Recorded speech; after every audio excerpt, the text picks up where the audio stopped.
My name is Bilal. I'm 27 years old. Yeah, I'm standing at the Babylon Wall. Yeah, this is the ghetto where I used to chill, like, and smoke weed. So you can see the distance. It's not very far from home, where I used to stay. Over there were flats. Right now it's a housing project, and you can see how near it is to the ghettos.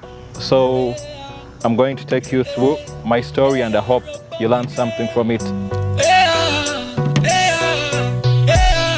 Let me tell you about my ghetto life story. Let me tell you about my ghetto life story. My young girls, them a have sex, and then what them a young youth, them a... Bilal started to take alcohol against his religious beliefs and defying school rules.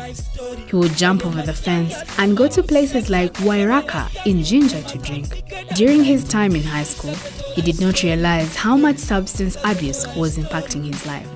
This man grew up as a lovely boy. He was in the care of the father and the mother and the sisters.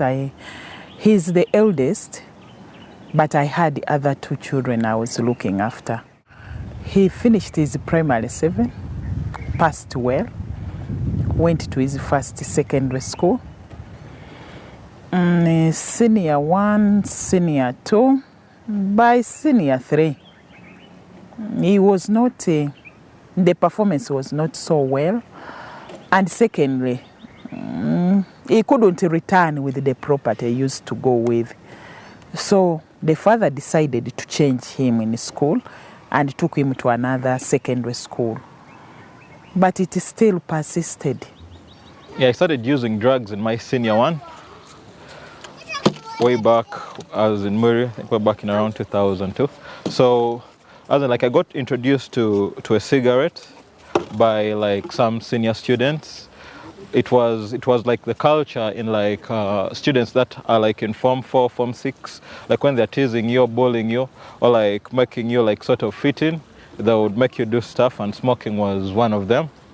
So that's how I started, and it was like a joke in the beginning. So it felt like fun because I was fitting in with friends and it looked cool, but later on, like the habit kept growing. During the holidays, I came back and I learned now how to take liquor and stuff. Where we are standing right now used like to be a ghetto. Way back, I don't know what happened, like all over this place like was full of guys selling Mira, that's Maironji cut, like the stuff guys eat. So like we used to come here and buy it and sit somewhere behind here and chew it. And I would come from home with lots of excuses to just be here. His addiction became so bad that he used to drink bountiful amounts of alcohol and then chew Mira or smoke weed in order to concentrate while reading his books. I met Bilal at Mani in 2002. We were neighbors, basically. And that's how I got to know him. He became a friend of mine. And as time went on, he was a good friend of mine, and we decided that I think we fell in love. That's what I should say. We fell in love. But the thing is, as you get to know somebody, you get to know their bad side and you get to know their good side. I got to know his good side. He was very lovable. He was very adorable. He was a person you really, really want to be with for the rest of your life. And he made me feel special. And then I got to know that he was hooked on drugs. He was not so much addicted, but there was a part of him that used to go into drugs. Whenever something happens, somehow, when he's let down, when his self-esteem is let down, he would go back and he would be into that kind of world where he's covered and feels raised up because of the drugs. Mje waleko waso. Adu yo gambo tia. Haje tuli. Ya haje tuje waleko. Mulongo. Kale. Tuze bachalira ko katono. Yeah, so me and many of my friends used to like sit around here, like come from home at around 2 and end up like sitting here in the ghetto, like let's say like chewing like till about 7 or 8. You get like, and you didn't think about doing anything else apart from that. We all knew something was wrong, but there is no way you could come out and tell him, because the way he would react, you would not be sure. So we tried to cover it up. They tried to talk to counseling. They tried to counsel. Actually, they tried everything. So after I first dropped out of campus, like that's when like I realized things were like kind of getting out of hand, because I could not make it for lectures. I could not do tastes, and basically I wouldn't mind, and it was like no longer fun. You just had to do this. We discovered that he was drinking and smoking, but we couldn't get him on what exactly he was doing.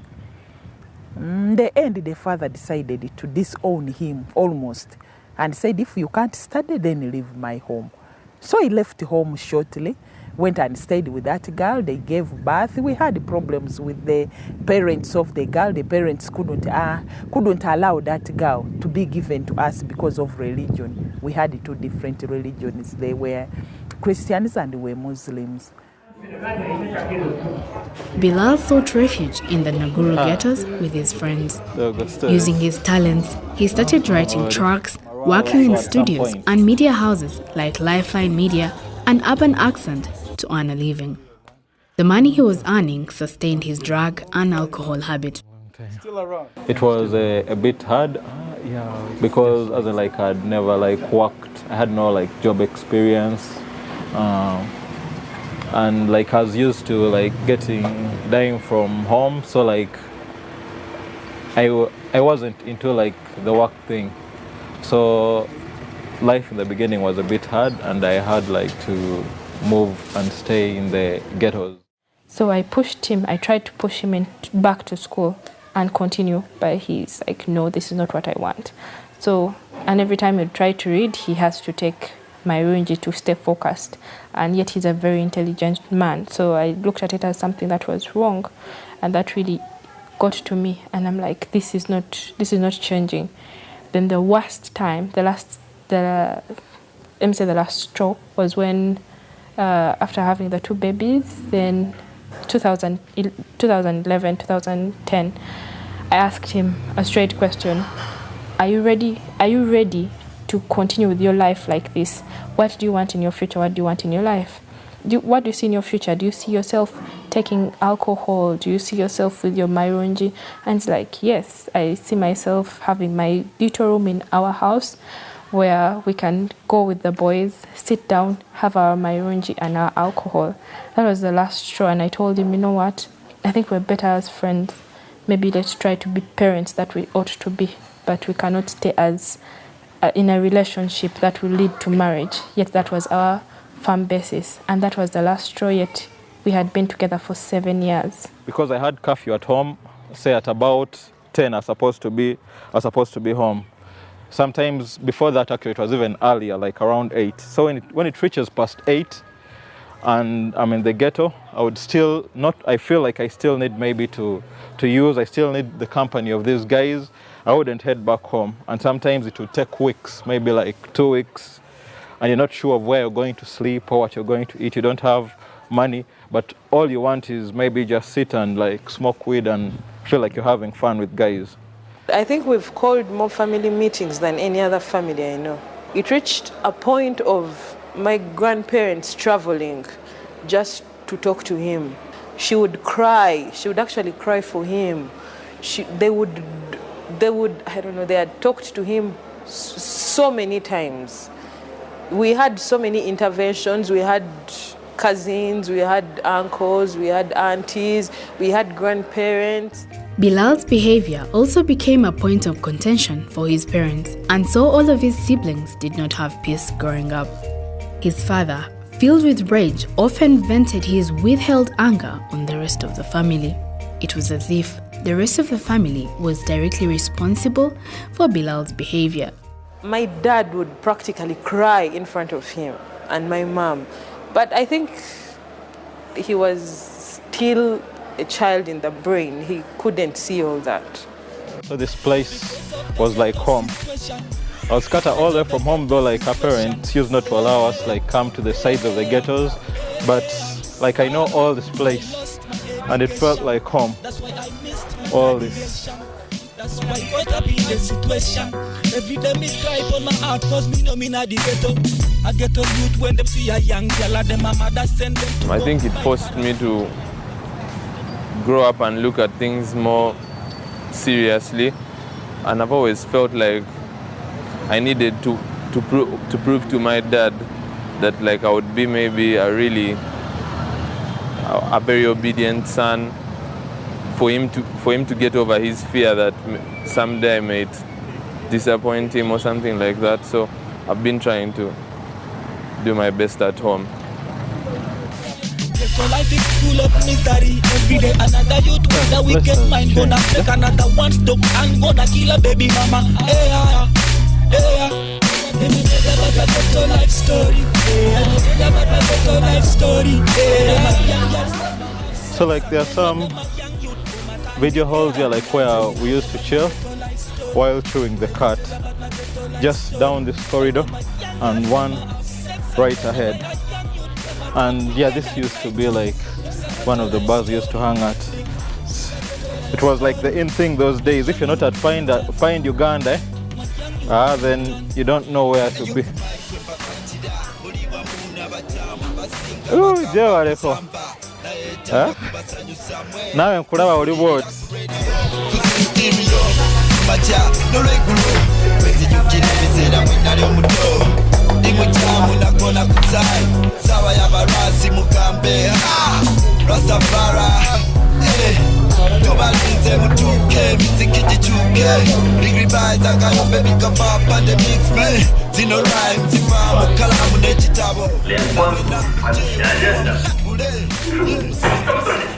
For me, I hated my brother. I did. And he knew it. I would tell him, I'd be like, you know what, me, I hate you. Because like this whole thing brought so many changes, you know. Out there, people would blame my mom. She's your child, you know. That's what, when a child is bad, it's the mothers. But when a child is good, it's the fathers. So for this, the blame was always on my mom. You could see she was heartbroken, you know. The blame everywhere she would go, they'd be like, Hamwana woyo muyaye, anyo muenge. So that the ridicule that she would get, it was too much. It wasn't easy. It wasn't easy. There was no love in the home. There was a lot of problems. There were a lot of quarrels between me and the father. There was no peace in the home at all, if I can put it. My parents became stricter. My dad would practically check anything. I think it was the fear of this thing repeating itself to any of us. My dad, whatever moment he would come to school. Make sure you don't smoke. Make sure you don't drink. Don't do this. Don't do that. It became stricter. They actually became a lot stricter on us. It felt like I made myself pregnant. It was not such a nice thing. It was frustrating. My parents thought I was a failure. I was at home. I'm in school because I had to deal with school at the same time. And he was not helping me with any, not even the Pampers. These are the places I used to chill at.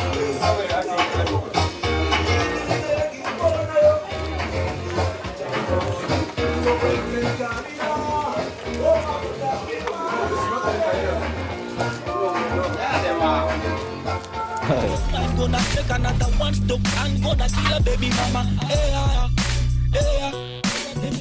Sorry, this is one of like the homies I used to chill with. Do you feel like you'd want like a difference, like you want like to change and like chill the stuff? Seriously. But the problem is when you're idle, you remain what? Have you idleness is another brings us what? Have you thought about rehab? Very many times, but I don't love rehab. But I think you can see the difference. You can see the difference in my life now that I'm sober. Yeah. I've been in prison, I wasn't using anything. For 2 months, using nothing, no cigarettes, no what, only food and water. But still when I came out, that's the same as rehab, isn't it? No, it's not the same, because I was in prison too, like for about 3 months.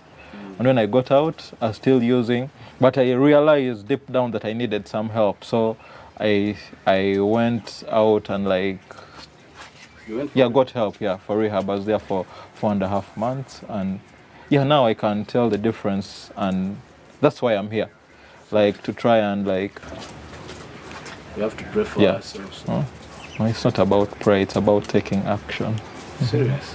Yeah. We shall try it, but we're still smoking weed. I've come to learn that as addicts, most times we are like selfish. So it's only about me. I think about me. Am I getting high today? Am I having fun? So it was never about anybody else. Okay, his breath and clothes would be reeking of marijuana, then it would be mixed sometimes with alcohol. Those days it used to cost about 200 shillings. Then it went up to 300, and then 500 you'd get like about 2 sticks. But as in like I would get most of my money, let's say, from my parents. Most times like I would wait for my dad like to come back like from work, and when he would like hang up his suit, like I would go and check like for that loose change, a 5 grand, a 10 grand, to run to the ghetto and smoke some. Chilling in the ghetto, I'm smoking up the weed, big rat, still we doing this thing. The man is saved, what one? I don't know what's up. Chilling in the ghetto is all I do. I'm addicted, nigga, can you pray for me? Yo, it's me, big rat. Story, tell about my ghetto life story. My young girls, them a have sex, and then when them a young but them a turn wicked at night. Let me tell about my ghetto life story. Let me tell you about my ghetto life story. Why them a young girls, them a have sex, and then why a young youth, them a turn wicked at night. It's a ghetto life story. It's a ghetto life story. My young youth, them a turn. My young youth, them a turn. Adui namba moja naweza kuwa rafiki yako bro. Jichunge sana bro. Marafiki za kisenzi chini mtu na mapesi yangu akicheki na wewe. Na ndani ni shetani. Napenda watu. Ndani watu. Naishi kama nyonyesho bwana ukuje macho njoo pendo tina. It is a shame. It is really annoying to see those children who studied with your son are better than him. He's more or less a beggar to them. It's not easy.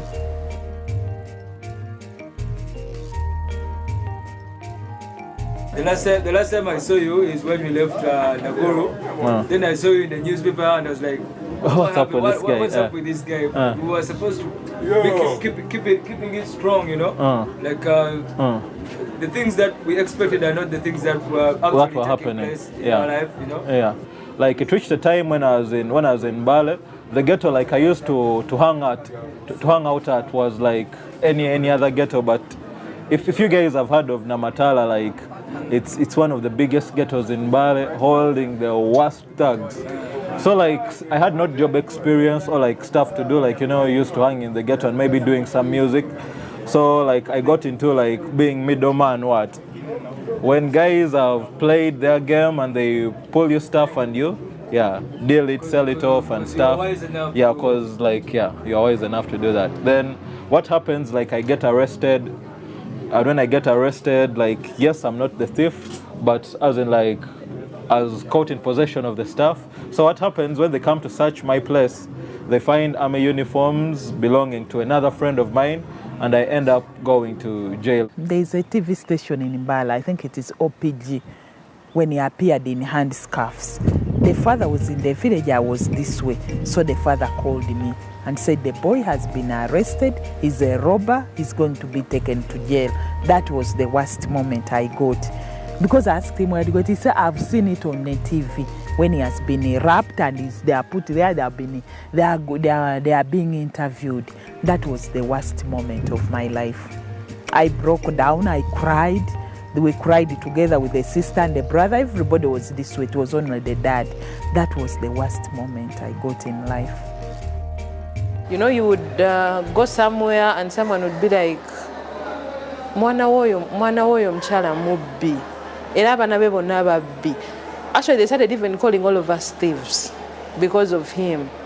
And my little brother would cry, be like, this guy has messed all our lives up. I meet friends up to then, they still ask me, man, what happened? What did you really do? Because they couldn't believe, as in like, what was going on at that time. And I realize now as at the crossroads, as at a point where I have to either choose to live, that's life, or to die. And to live meant being sober.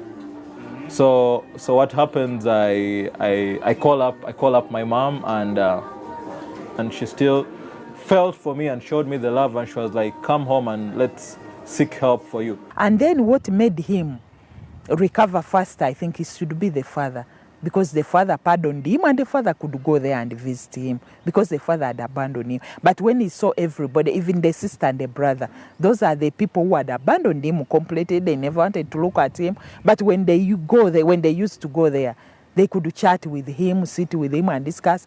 He told me himself, he called one day, said, "Mommy, I'm going to be better and I'll come back and go back at school because I've seen that now everybody cares about me."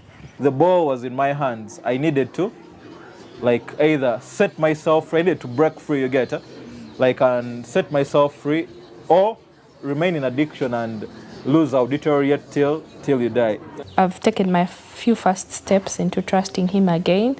I don't trust him totally yet because of everything that has happened. I mean, he broke my heart. That's the worst part of it. So I have to trust him slowly by slowly. At least I can say I trust him more than 50%. I'm proud of where he has come from because he has come from far. He has come from so far. He's a lot more calm, like he can actually sit at home the whole day and not have like a problem with it. Before that, almost like maybe 1 hour, 30 minutes, he would want to go somewhere or go see a friend or something. He's a lot more calm. I think I would advise the parents to learn their children more. Unlike me who learned it late, they should study their children more. And when they discover something wrong with their children, they shouldn't neglect it. They shouldn't throw away their children, but at least seek medical attention for their children. They seek for medical attention. They look for counselors so that they can make their children better than what they are going through. Right now I'm looking at going back to school. At last I'm going to go and complete that law degree. And then I'm looking at loving and taking care of my kids. And having time for family. You know, like when you're an addict, you only have time for the ghetto. So like, can't you know what it feels to be home? Like, and like be friends with your dad, be friends with your mom.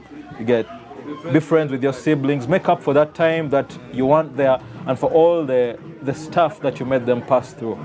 So that's what I see in the future. Bilal is trying to make sense of his life again. He's writing scripts as a freelancer. He's closer to his parents and siblings, and he hopes to resume school in September 2015 at Makerere University. He says he couldn't have done any of it without the love and support of his family. I've really enjoyed moving with the team of Wiz Art Media, talking about this addiction problem. We've been to several schools and it has really been an enlightening experience. So today we are at Green Hill and I'm looking forward to the experience here. He was born to be the King of Kings, special deliverance. Jesus was born in a manger. He was born to save the world. He was born to be the King of Kings, special deliverance.